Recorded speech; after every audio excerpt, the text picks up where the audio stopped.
aad iyo aad baa u mahadsantihiin idinka qoladiina warbaahinta hal qodob baan idiin sheegaya iminka arrintii yaraydee ka dhacday halkan madaxweynuhu waxay sarkeen mas-uuliyiintii maanta waxay wada joogaan mas-uuliyiin sarsare muxuu ahaa odhan maayo ciddaas weeyaane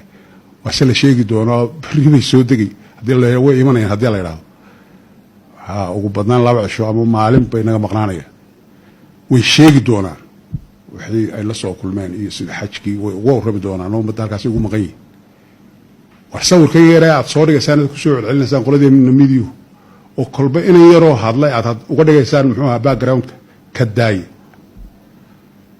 waxaa ka jawaabay arrintaasi wasiirkii Soomaaliya ee arrimaha dibadda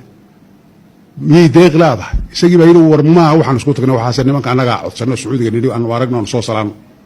nimanka waxbaan isu nahay intaasi haddayna deeq wadad ku teen soo qaadano ka aqbali mayno ogolaan mayno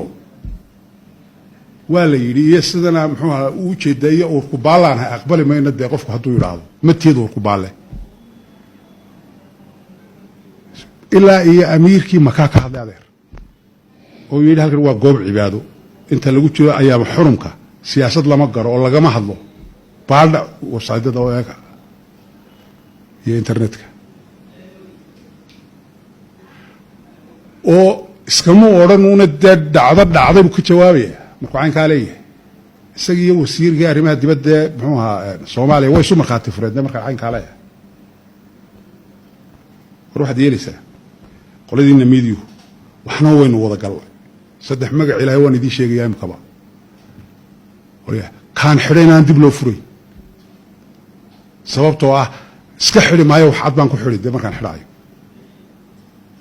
markaan xidhayno wax cad baan ku xidhi aad iyo aad baad u mahadsantihiin. Assalaamu calaykum waraxmatullahi wabarakaatu.